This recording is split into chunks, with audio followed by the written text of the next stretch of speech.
This government meeting is brought to you by Eastworks and our local cable subscribers.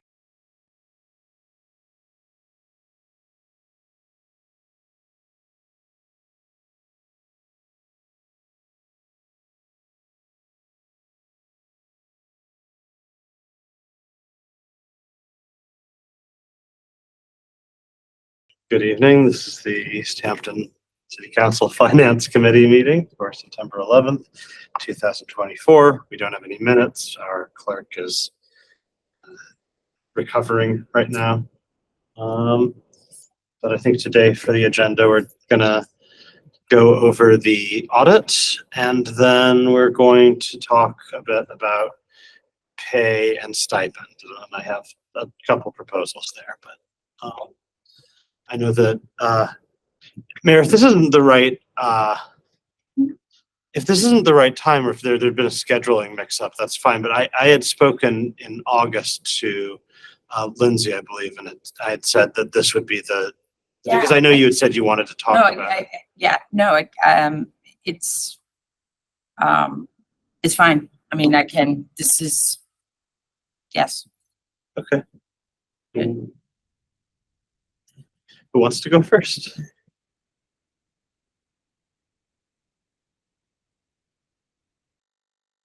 Audit every year, and it's the same time, and it while it looks for overall the same things, are different focuses, but they ask for files and examples and whatnot, prep.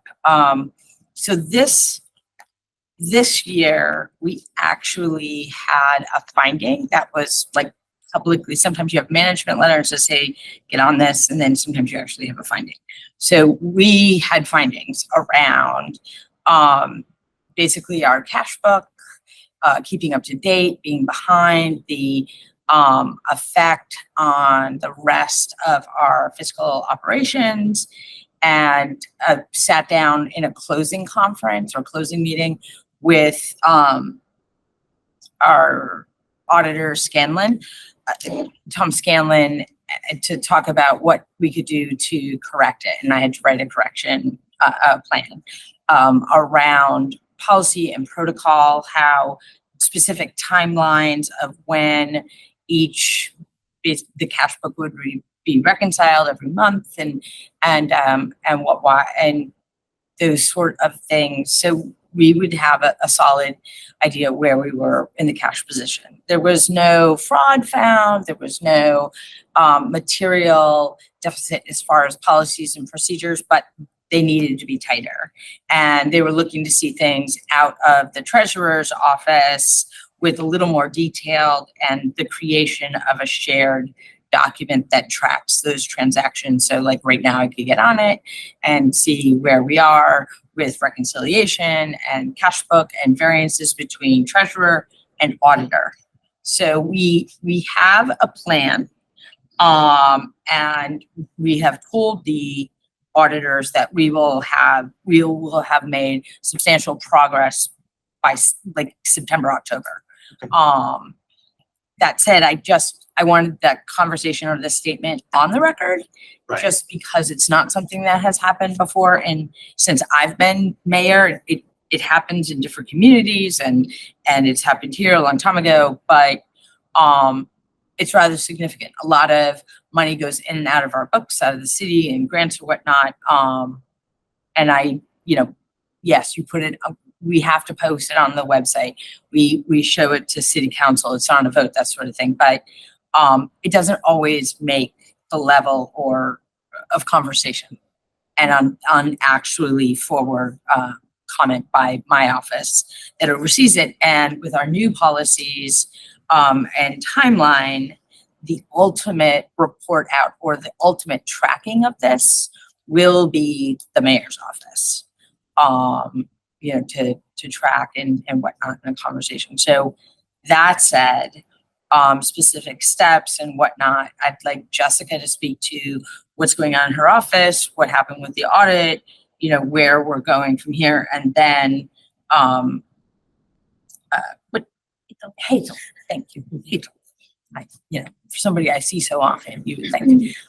Yeah, so that, and then I was thinking after the three of us spoke, that if there's questions or follow-ups, we could go from there. Okay, Yes. great. Yes, they are. So it was the fiscal 23 audit.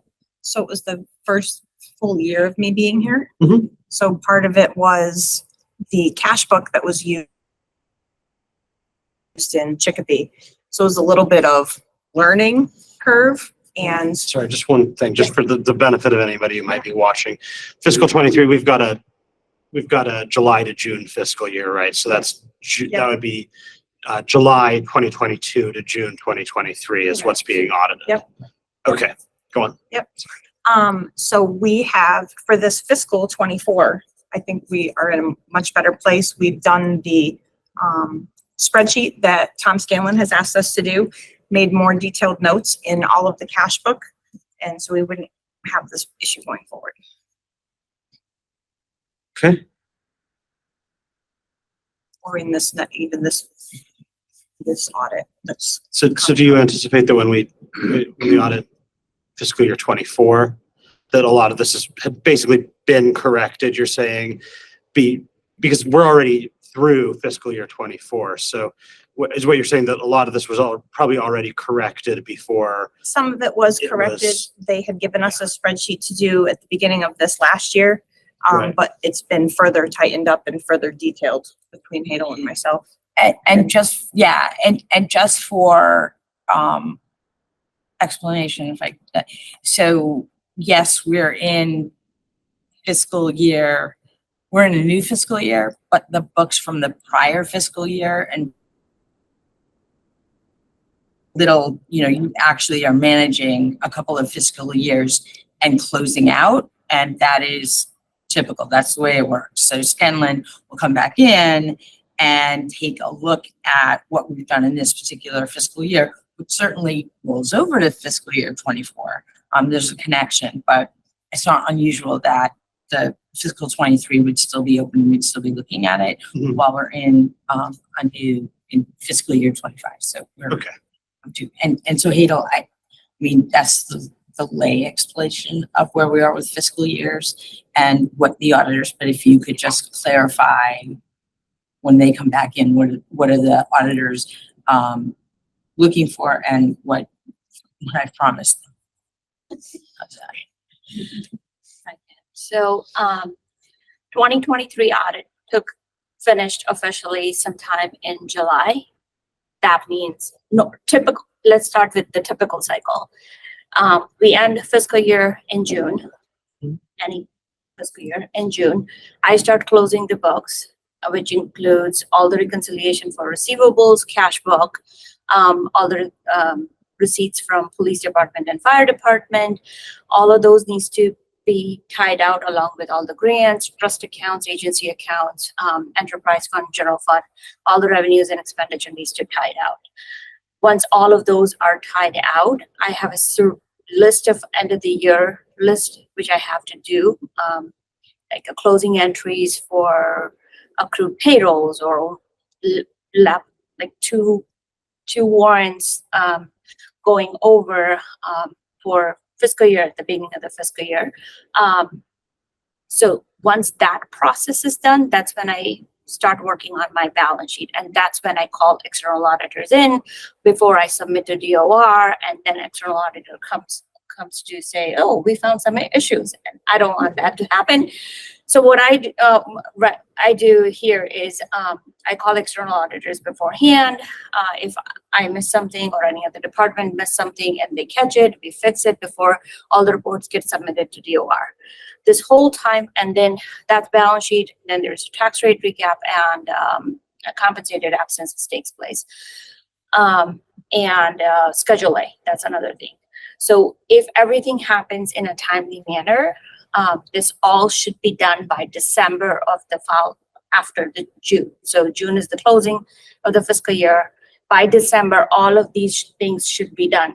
And January and February in my office, I'd be catching up with 6 months of backlog or whatever is not done. I start tying out, like I post regularly, but tying out starts in January and February. So that's what typical happens with the audit. And sometime by March, we get the final GASB audit with all the detailed audit for the city. And that's what the financial statements is. It's almost 160 or 70 pages long.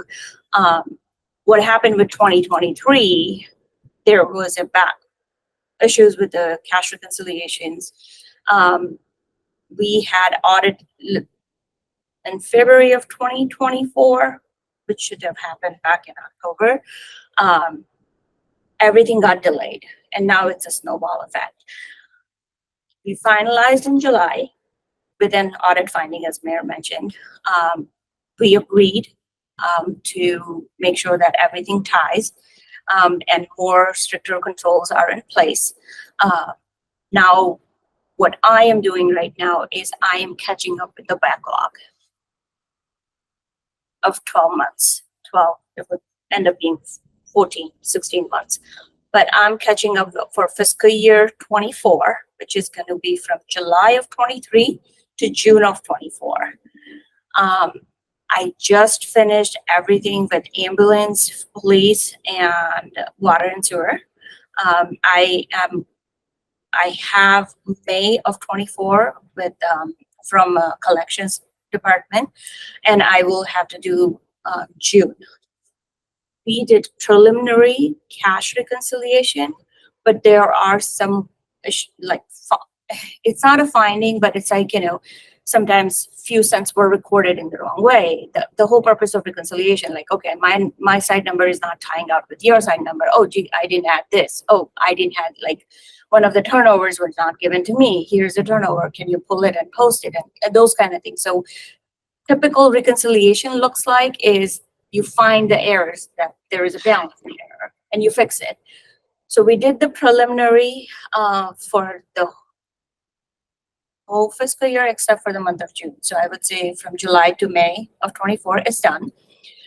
I had conversation with her today that I am going to do is I'm going to finish with Carol, who's the collector. That will tie out all of the receivables. That's a big piece. Now, the next thing is going to happen is there is a receipt batch, which auditors put it on there that we're going to fix it. And we'll fix that back in July, from July of 23. Change all the numbers because it's going to change every single month. Change all those numbers and tie month by month. And I'm hoping that I can start working on that next week. With the system in place right now, where we have a few spreadsheets. So there is one spreadsheet which me and her are putting the numbers in. That spreadsheet, if there's a variance, there's another tab on the spreadsheet which has detail of the variances, and we both are signing on that. And that is the one which we're going to give it to the external auditors. And we did this for 2023 and they liked it, so we're going to keep doing that. There is another spreadsheet which we all have access for. I am in charge of updating that spreadsheet. What happens in that spreadsheet is it has a list of all the receivable recons, which I have to do, and month by month by month. And I have a checkbox that this is done, this is done, this is done. Ideally,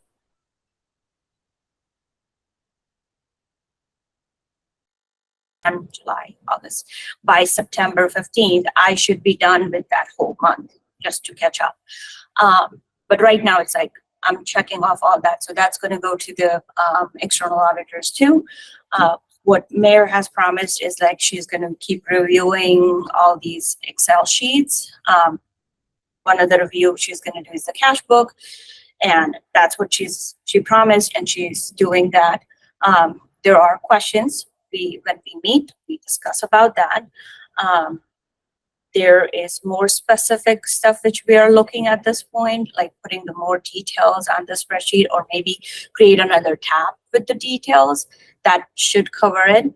I have been talking with external auditors to make sure that what I am doing or suggesting is right, and communicating with the group to make sure that we are implementing it correctly. I am hoping that we should have auditors in by sometime in October, probably end of October. Free cash is not going to be done in the normal time frame, but it won't be April that free cash is certified. So, and it's not because we have issue, it's because we had an issue and we're trying to fix the backlog. I see. So, but I think we have implemented as a team, with Mayor's guidance and Lindsay and everybody, we agreed to follow the instruction and implement it the best way we can. But we'll find out when external auditor comes that they say like, this is different. My goal is to have it returned. So the way it works is if there's a finding on fiscal year 23 audit, if it's resolved, they put it on 24 audit as a resolved. So it's like, oh, we slapped your hand, but now we're going to give you the treatment because, you know, you were behaving and you did what we are supposed to be doing. Right. Sometimes it takes a couple years to take it out of the audit too. That is not the goal. Clearly, we are working as a strong team at this point, and hopefully it gets off from our audit for next year, and then they don't repeat it then. Okay. So I'm behaving, but hopefully. And just with the experience of last year in free cash, I've sent out a memo to the department heads that they should not depend on free cash for any of their, business, the requests and whatnot. So one of the things kind of when we talked about line items and moving money and keeping track of that and what, where I call the squish, keeping a good eye on the squish and what appropriately can be moved, that it's documented, that it's, not, and noted that line item X had enough in it extra that it could cover an unexpected cost in line Y. And then in the budget process for next year, taking a look at if that's foreseeable or if that's like, look, line X, you haven't spent that down, or let's fund another line, or, let's decrease the budget for the department and that sort of thing. So it all kind of rolls together, and I've already tried to, I'm setting expectations for the departments now that it's, the fall in free cash, it will not be free and there will not be cash. That we have another, I have to say it all the time. And that also rolls into a little bit the capital improvement plan and some stuff that we have taken out of budgets like cars, and put them into the capital as assets, or if we were to go to a fleet program, which hopefully we will, then that would be the capital project, would be the fleet and the schedule, sort of thing. So we're waiting for a little bit of guidance financially on that and how to treat it but it's an example of how things will start shifting for this next fiscal year for 26. And what's going on between Treasury and this finding, it will not impact the building of the budget for next fiscal year. Okay. So we have the letters will go out in December and early January about what departments should expect, what departments are expected to put into the draft budget, and we'll roll on with meetings and February and March with the idea of getting you guys a proposed budget from my office by early April. Actually, mid-April, the first meeting in May would be our budget goal, getting you that to review. So yeah, if I can add one more thing. So, but if you read the audit finding, it talks about cash book and then how audit side has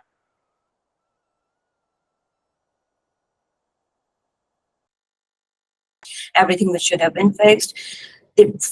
So it is bank statement, cash book, and then cash book to journal ledger. So bank statement to cash book is treasury, cash book to journal ledger is audit. the majority of the finding is on that first piece, which they put a finding on us. And majority of the stuff has been resolved too in the same fiscal year, but because it wasn't done when they came on site, and it says in the letter too, they gave us this finding. But it was identified by the time they left, and that was the reason why I signed off on the balance sheet, which is for the free cash. Certain things, like as I explained the process before, until cash and receivables are not done, I can't do my end of the year list, closing entries, compensated absences, and all the other stuff which I have to do. When external auditors came on board, they said to me, it's like, this is not done, it's missing.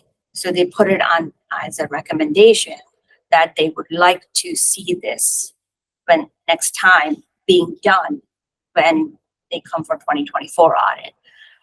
We requested our external auditor to, they would expect us to do. So what's going to happen this particular year for fiscal year 24 is once receivables and cash reconciliation is done, I am done with my piece. I have everything ready. I will go in and fill out their questionnaire. I didn't read it yet. It's about 2-page long, and check off and send it to them. At that point, they're going to determine if we are ready for the audit or not. So last year they came on board and then they realized like, oh, this is not done. This is not done. But those are things I couldn't do it because there were some outstanding items on my end of the year list and receivable recons and cash recons. But that should also be taken care for fiscal year 24. Okay. It's a lot. I have a few questions, but I think I mostly get it. But the audit in question, the one where we received the finding, that audit took place last fall? Or It was supposed to take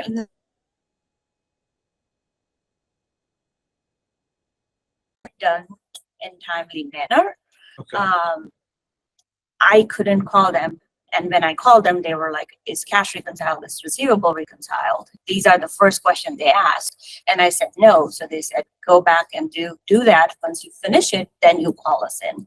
So I called them in, if I remember this correctly, February of 2024. That's the first time they came on board. They found quite a bit of holes in the reconciliations, and they were like, no, straighten this out. And they came back in April and started working on finalizing it, and finally it got done in July. Okay, thank you. That makes more sense. But that's not typical. Typical is that we should have it in fall. So this year, when do we anticipate them coming in? I am trying very hard to get everything lined up, and I'm really hoping by end of October they are here. And then the results of that audit will determine whether all of this stuff has been sorted out. Okay. Do you think, is there anything that your teams need from the council in order like to be successful here? Is there something like when I'm reporting this to the council, is there an ask here, or is it like there doesn't have to be? It's like I appreciate just the update. I'm just wondering if there's something. I mean, there's no ask. Okay. It's just a very, very important document for a whole bunch of different reasons. Yes. Like operationally and internally, that, you know, every year we put on the website and we do what we're supposed to. And to bring that forward, I just think there's an obligation to the public. And you know, you guys definitely experienced the crush or the crunch and questions from department heads and comments from about free cash being so late. Yes. And so, you know, I'd say one, free cash being late shouldn't really affect or stop a department using the budget approved. They all sign off on it. So one, and if it did, then the department head it's up to them to mind and adjust the department budget until, until the next fiscal year. Or, I mean, we're really trying to get, if folks need money for their department budget, I say internal financing, we don't want to see that appropriation until much later in the fiscal year to see what else is not being spent, and therefore have a better idea before it goes to free cash and we can't touch it for 6 months, that we're using it, wisely and we're keeping track of it. And set the expectation or make different expectations of that department in the next fiscal year. And we've really been paying attention to that and exactly how we're doing it. Being behind in cash book, like what your cash position is, makes it it makes it difficult. And we tend, especially last year, to fill or put forward the appropriations because we didn't know where cash was exactly, and I knew we could recapture it when we, come to you and say, okay, it's May and we're gonna, put $350,000 more into, which is fine and great that we can do that, but we need to have that knowledge of where we stand and plan for what we might be able to grab at the end of fiscal year December. And we should have a pretty good idea of what free cash could look like early in the fall. This year we'll be a little behind, but the goal is, to have a firm understanding going into the mayor's budget letter. Just so I can kind of think about, this is the % increase, but, what money, what's the % going up, or is it level funded, or, something like that, to just know where we are, our cash position. And get to closer to using free cash for planned capital expense and true unforeseen costs. Something that's really, a great example where snow blades, is that what they're called? Snow blades. So a great example of that is, waiting, putting X amount of snow blades in when the last 2 years you've used more than what you're asking for in your budget, and then expecting to come back for free, kind of roll the dice and then come back the following year for free cash to fill it. Because we want that to be accountable. That's happening. Snow and ice, which can run a deficit we pay at the end, it's foreseeable that we're going to need new snow blades. Like, that's not new. And the more we plow rain, and that I came back here for an appropriation on that, the more we should put into the budget for snow and ice, like in the actual department budget and highway, rather than under budgeting and have the department head just expect like, that's okay, we can go for free cash. It's like, no, increase the number of snow blades, and we'll watch that, make sure it's spent on snow blades or not, and then just make budget adjustments for the following fiscal year. So it's taken a while to get to that point, and the finding on fiscal 23 kind of stalled that, but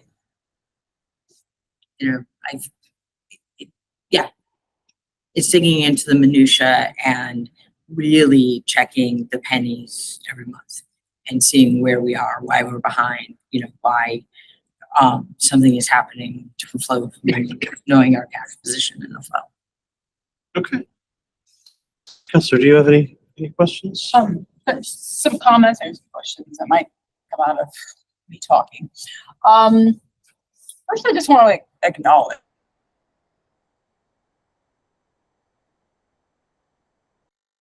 we think about, and I think this is important for the public to know, when we think about departments, they're responsible for their budget, right? And your work is to manage all of those departments, right? And so I just want to acknowledge the immense work that it takes to track all of those various departments, right? And so I think what you all do for the city is incredible to be able to manage all of that, because if the department makes a mistake, it goes all the way up to the auditor, right? And then the auditor has to find that one or two or three mistakes, right? And now you have to multiply that by the number of departments that exist within the city, right? So I just want to acknowledge, like, I see that, right? Like, that's a lot, and the amount of planning that goes into being able to put together all of those budgets, and then you're waiting for their spreadsheets, et cetera, and all of that. So I want to acknowledge that, right? That's I couldn't do your job, right? Like it's an incredible amount of work and an incredible amount of responsibility when you think about the millions of dollars that come through this city, right? And so I just,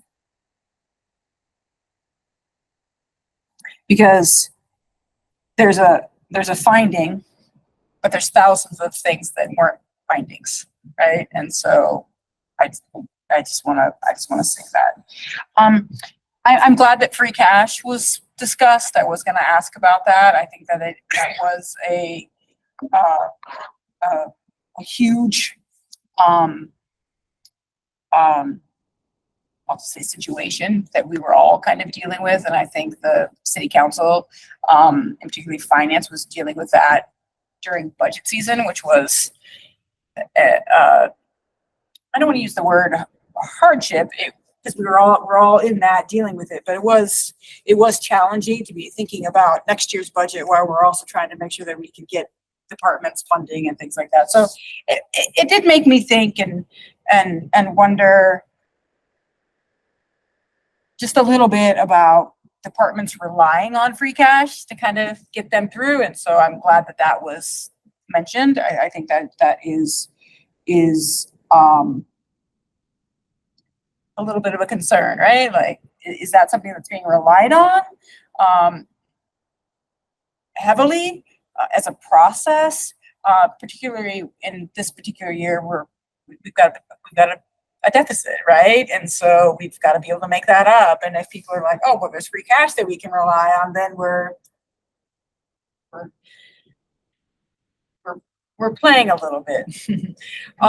And I appreciate the fact that the three of you are all working together, and you have indicated, Mayor, that you're not running again, right? And so if someone else comes in to the position and they have no idea what they're doing, and they're just relying on a process that has existed without necessarily being able to understand the nuances of that, or maybe they don't have a strong working relationship with the two of you, that work becomes a burden to both of you to try to navigate whatever goals that person has and all of that, right? So I'm just a little bit concerned about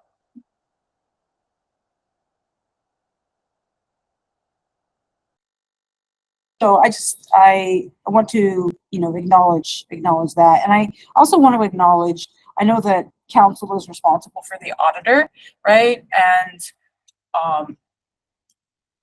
the particularly the amount of errors that might occur that you have to catch, that's an enormous burden, I think, that you carry on your shoulders, to have to be to not only find those mistakes, right, figure out why they occurred, and then figure out how to resolve that situation, right? That's a long process. And so that is, that's a lot of work for one person to kind of carry on their shoulder. I know you have an assistant, right? But for the two of you to kind of work through that particular process. So I guess part of my question is, given that we've had learning a new system, right? That's always hard. learning a new process of books and things like that. I couldn't imagine learning one set of books and then to have to learn another set of books and how that works within the city, et cetera. I can't imagine that's very hard, but from a staffing perspective, has grown exponentially. And so my question is, because Easthampton is so active and so engaged and doing such amazing work, are these two offices big enough? Are they staffed adequately enough to be able to handle the amount of work that we have going on within the city? I mean, I'll let both of, the respective department heads answer, but that was one of the reasons at the suggestion of the auditor was to add a position to that department, which has not been easy to fill. It's kind of the wheel. We got Open, right? huh? We just posted an open and Mhm. So, if I can speak to that, that needs a new job description. And this whole thing, the request came from the HR office to work on the job description during the middle of the closing. I could not get to that. So I have been given a task, just as a part of resolving all these backlog issues and all that. So my priority is to meet. The deadline is already gone. I couldn't finish it because it has a lot of corrective entries and identifying and balancing and all that. So along with day-to-day operation, there's always something happening. I want to get the cash reconciliation all up to date to the point where if there is anything which needs to be resolved by department, it can go back to the department. And while it's at their department's desk, I'm working on other closing things and all that. So I'm working on meeting the deadlines for all those recons. The second thing is ARPA. You got to figure out what's happening with ARPA. And after description, and once that is all straightened out, I'll work with the HR office and post the opening and try to find somebody. Okay. So I guess all I would say there is make sure that you don't deprioritize that to the point that it's creating a bigger backlog. So for example, September 15th is also a deadline for CPA reporting to the state. That is something we can't afford to miss it because that determines what state is going to give us as a matching from their funds. So if it's like $700,000, it just comes to the point. It's like that $700,000 for the city is much more important than, I'm not trying to say that, I don't want to do it, but it just comes down to the point. It's like every day something comes up and as I said, it's like I have an ongoing list, day-to-day business kind of thing, and I have an ongoing priority list. Like I have this things which needs to be done. So as I said, reconciliations are top priority right now. The second one, as soon as that is done, and I gave you the update, water, sewer, police and ambulance is all set. I just need to work with the collection for 2 months. Revisit cash with treasury. It should go very smooth because it's just one adjustment we are making and that's going to change the numbers. If nothing else goes wrong, I would say if we just book the time, 2 days would be plenty.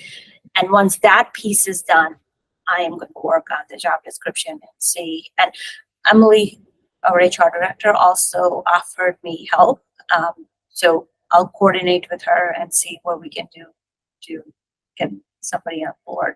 It's going to be a part-time position, and we'll see. I mean, the budget is a little short, but we'll figure it out. I mean, if I need to come to the council for extra money for that particular line item, I will. If we find somebody within the amount approved, we'll do our best. Yeah, please don't hesitate to reach out about that stuff because, I mean, I'm not the full council. I don't speak for the full council, but my philosophy on this stuff is like lay that foundation right so that these things don't get messy and get out of hand. Like if we have to spend a little bit of extra to get you help, and that means that we don't get like audit findings that then look bad when we're looking to borrow money and whatever, then like it'll pay for itself in the long run to do, or I mean, I don't know that it will, but like there's a case to be made that it might, and I'm willing to hear that out. Yeah, I mean, the possibility of snowballing,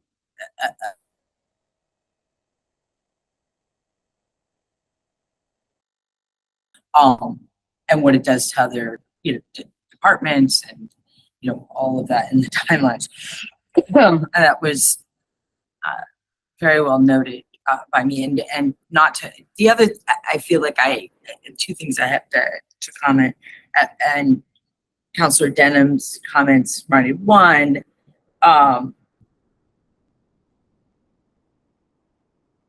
in 21, 22 fiscal year, definitely a part of my strategy, and we've talked about, you and I have gone back and forth, it was to rely on free cash. Like I purposely, shaved the budget operationally and went to free cash. And, so I'm not making an excuse for the other department heads, but that had been in past fiscal years my explicit direction on the budget. So I would want to say that, and I haven't finished the letters, but I'm talking about just acknowledging the work of our departments, collectors, Carol and Lori, and then Cindy Perry over in police were fantastic in picking up a lot of balls in audit that pushed us forward on that. Recognized and Hader brought that forward, and we'll write letters to that effect and have them, give them the letter, but also have it put in their file. So, when you talk about somebody picking up the ball, right? They did so in a huge way. If I can comment on that. So I was telling Mayor this thing too. We need to take them and put them aside. Like, this is the sample for every department to do what collector and Carol Lori and Cindy Perry was doing. They had everything tied out in their system. So when it's like, I gave my numbers, and my number is XYZ number for all these accounts, and they just have to match. If they had variances, they came back to me, and they just didn't say to me as like, Hazel, there is a variance. They came back to me and they said, this is the variance. This is the documentation which you're missing. Tell us what to do to fix it. Do you do it on your side, or we have to do it on our side? Mm-hmm. So that kind of, they collected $32 million in collection office, just the tax collection, somewhere 6 million plus something, and water, sewer, and other receivables. To have that kind of money tied out month by month by month, and some months were not easy. It took us a couple of days to get through it, but literally January to April, it just took me one day to work with them. Not because that it's that easy, it's more because they made it so easy, and making sure that everything is right on their side. It's just a matter of getting the report from audit department and tying me. So that was, I could have not done what I was able to do with reconciliations without those three people.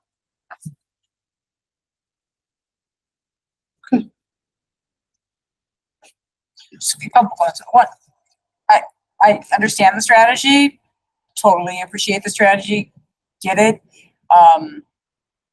And it was like, oh, great. And so I know there's some other things going on. And so is there a balance, right? What's that balance? And then to Auditor Patel's, comment about the hire and it's in HR. I'm glad you brought that up because it really elicits the challenges of your office and the amount of work that you have that you can't even take a break in order to be able to train someone to be able to kind of and get them up to speed. And so I appreciate you sharing that, and you really kind of brought to light the enormous amount of work that you can't even take time, not just to do the job description, but the amount of time that it's going to take in order to be able to train that person, to be able to get them up to speed. It's at that point just as easy for you to try to do that yourself, right? Because the amount of time that it takes to train people. So I just wanted to acknowledge that is a difficult position to be in, to have to be able to do that. So I just want to acknowledge that. Found myself in a similar position a few times in my own career, so I can sympathize. I mean, so this is, I appreciate the three of you coming in and talking to us about this. I'm personally, I think, satisfied at this point that I'm not an accountant, so there's certain parts of this that I don't know that I could explain fluently, but I think I get the broad strokes of what happened and what is being done and sort of what the timeline is to correct this. So it's something that I know to keep an eye on, and just please don't hesitate to come back with any updates on this. And certainly if there's a feeling that there's anything that the city needs in terms of support or resources or whatever, I do think this is something like where it's understandable how this happened. It doesn't seem like anyone was harmed through any of this, but at the same time, like, it shows up. So it's a big deal in that sense. And it's something that I would be in support of whatever needs to happen to sort of aggressively make that go away and not come back. Is there anything else we want to talk about on that subject? No, the task before us to meet the deadlines and follow the checklist and our protocols, and catch up, and then set a good path forward. So now it's, I feel like we reported out what was on the audit. We're working on not only on our internal procedures and protocols as suggested from the external auditor, but also doing some proactive work with the external auditor so we know we're on the right track before we go into another.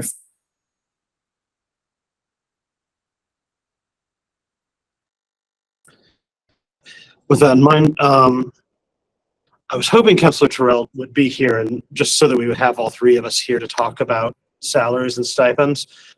He's not. I just wanted to sort of bring up a few ideas that I had been working on based on our last conversation. See how you feel about it. See, Mayor, how you feel about it. And if it's something where we're feeling okay about it, then I'd still maybe wait to the next one to vote, just so that Councilor Terrell, I want his, it's a big decision that we make, once a year, and I'd like the full committee to have an opportunity to weigh in. Well, yes. Yes,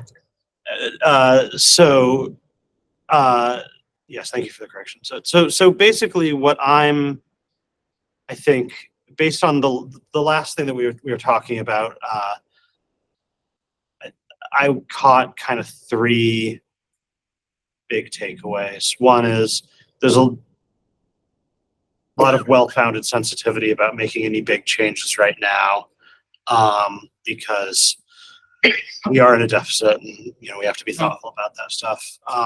The second was that there are some appointed positions, I think particularly the Board of Public Works, that have not been nearly 2 decades, and so that probably is something that deserves to be updated to some extent, just fair. And the other thing is that there was a sense that when we have these discussions about these big changes, they're often because you don't make small changes. Inflation happens, suddenly it's 10, 15, 20 years later, and that's just the purchasing power of the money that we're talking about has dramatically changed.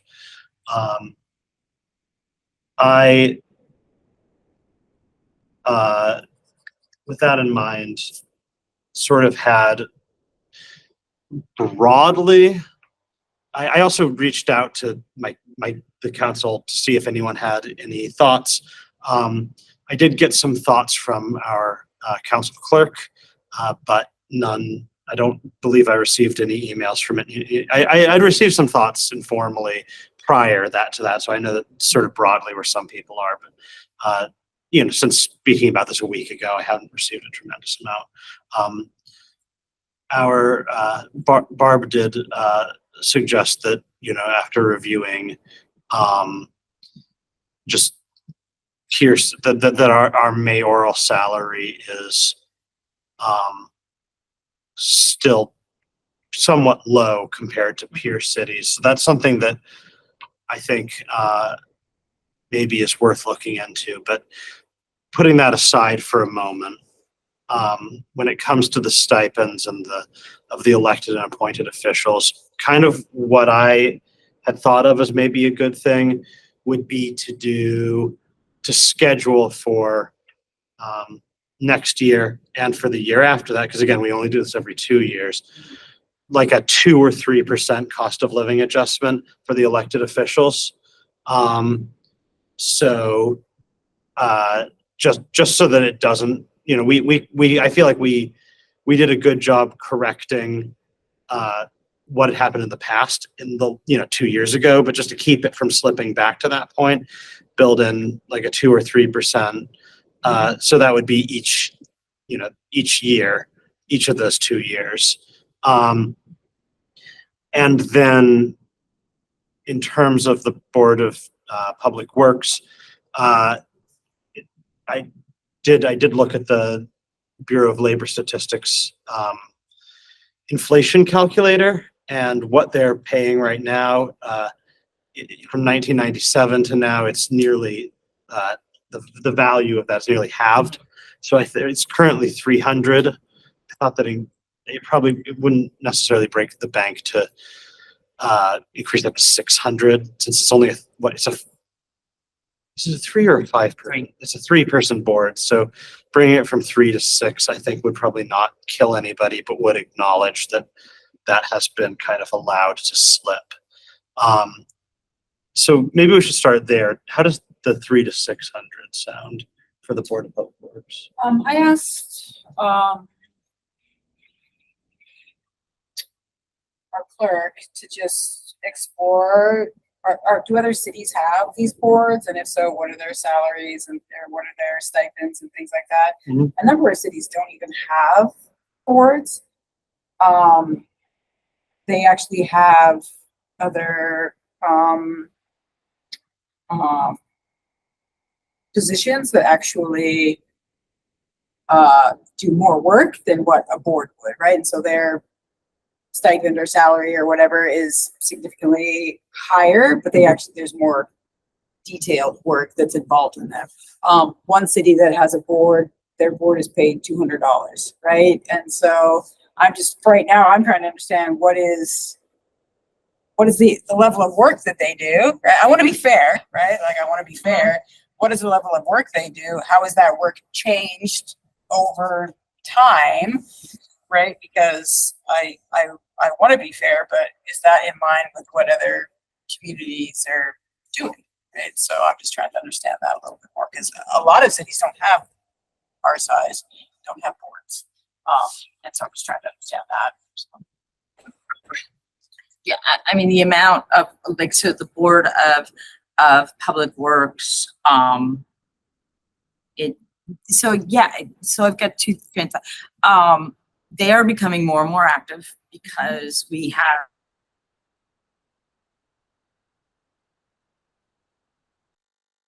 and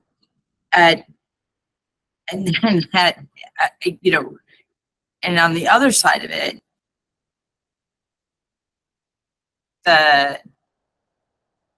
this board is very active, kind of like the city council. Mhm. So, what the stipend is or whatnot, I think it's low, but it's also a question of how much work board members are putting into it. And I'm not saying all the board members are doing what they need to do. So I would just, I think I wanted to say that out loud. The Board of Assessors and the Board of Health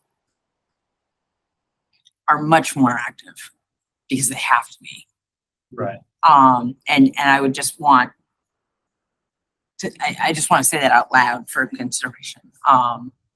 You know, in the Board of Public Works,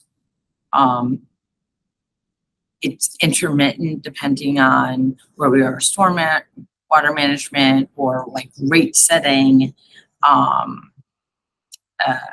acceptance or questions around pipes on any given street and whatnot. There's a lot of material to digest. And then the Board of Assessors kind of have their annual loop of what they need to do, as well as looking at appeals. And then the Board of Health, as we found out over COVID, has a tremendous amount of power, you know, around public health. And we are in a very tight place with our Department of Public Health, and the board has just stepped up into that vacuum in an amazing way. And you could say, one, well, statute wise, they need to, but they're going way beyond. But there is an expectation on the Board of Health, like if there are holes in service or whatnot, the state expects certain things to happen from that board. You know, so I think all three of those boards, it's been a long time and all deserve, you know, if nothing else, like the stipend going up to just acknowledge the work. You know, You know, but no, I could safely say no one who serves on those boards, I mean, not that they don't appreciate a stipend, they're not there for the stipend. And they are three very tense boards at any given time. yeah. You know, there's just one interesting thing. I'm just looking at the city ordinances, because the city ordinances establish I can't tell if I'm reading this wrong. There's not in the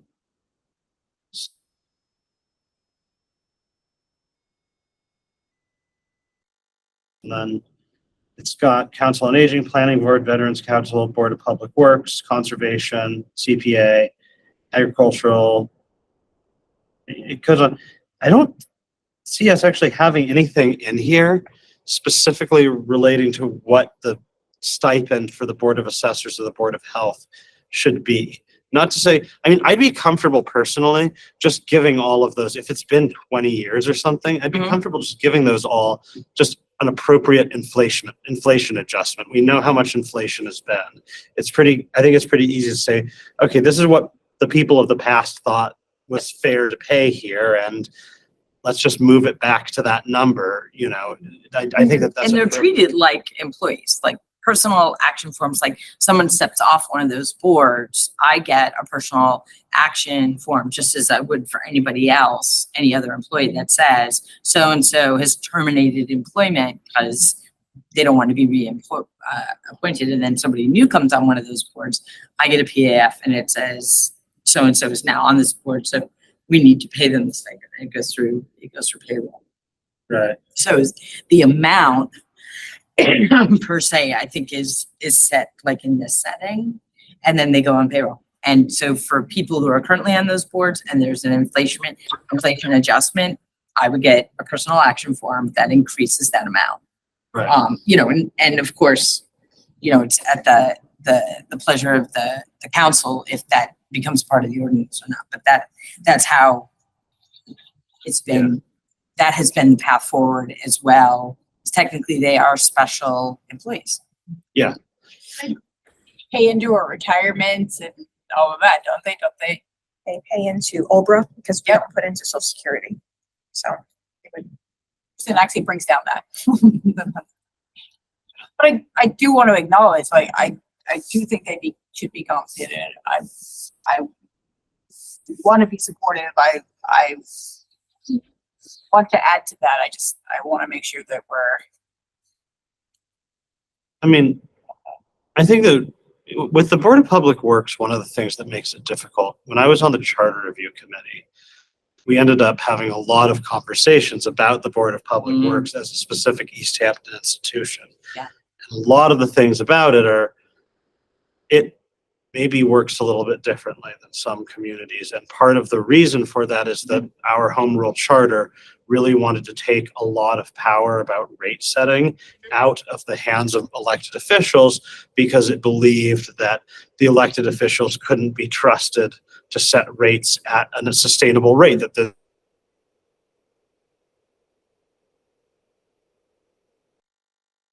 they'd set it at a lower rate, and then as a result, the services wouldn't be adequately funded and infrastructure would crumble, which neither here nor there, but is kind of what happened anyway. So I don't know that the system necessarily worked, but the point is there's a lot of controversial conversations that I think in most communities, it would be the city council or the select board that would be having that conversation.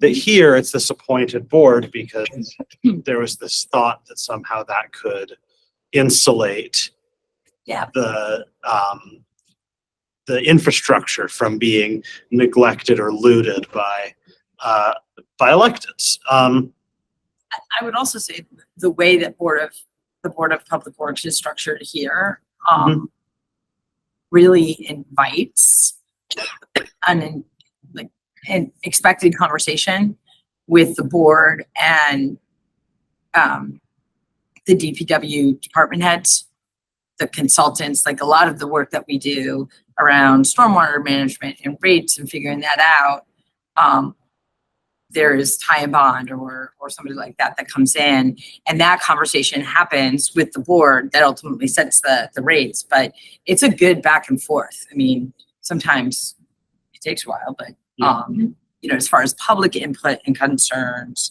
as well as department heads, and you know, being able to sit down and say, okay, I get that, but this is what we're looking at, or you know, enterprise revenue and whatnot. So it's a good vetting. You know, it's a really good vetting process, and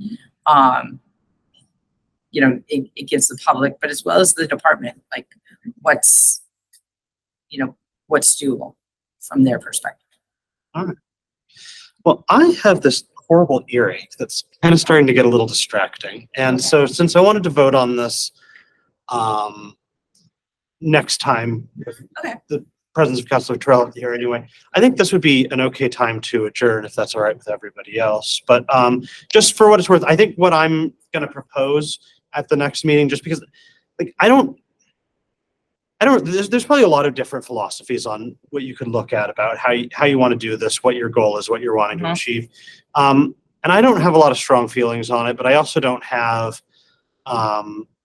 I also just want to make sure that I don't know that doing nothing is the right thing. And so I think what I'm going to propose is that for those three appointed boards that do receive stipends, health, public works, and assessors, just an inflation adjustment to just get them caught up with where, with the fact that they haven't done any, they haven't received anything in 20 years or more in some cases. And then just the idea that for electeds, at least for city council and school committee, and potentially also the mayor, just the idea of a 3% raise in 2025 and a 3% raise in 2026. And if anyone wants to have a counter proposal to that, I'm very open to it. I'm not married to any aspect of that proposal. It's just, I think we need to do something, and that to me seems restrained but appropriate to me. So I'll be bringing that to the table next time. If anyone if you, Councilor Denham, or any other city councilor, or anyone in the city finance department thinks that that's too high or too low or inappropriate in any way, I'm very, very happy to take anything on that. But that's what I'm going to, I think, be proposing. Yeah, and I mean, it's relatively small, but every penny counts. I mean, Jessica can cost that out. Yes. And show you exactly, you know, and just so for the, again, public record, like this is what the 3% would look like, the amount of money. Right. Just Maybe so we say it's 2% or something. I mean, like, I don't, like, again, I'm willing to, I'm not dead set on any of this, but I just think we need something to discuss. And that seems to be kind of where we're broadly heading, is just address inflation without any big radical changes. So that's, I mean, a 3% tossed out would just give you guys a number Yeah. to look at, just to see what the increase would be and go from there. Perfect. I will make, thank you. I will make a motion to adjourn. Second. Okay, motion second. Oh, Yes, yeah, you I did, did. okay. Yes. Okay, all in favor? Aye. Aye.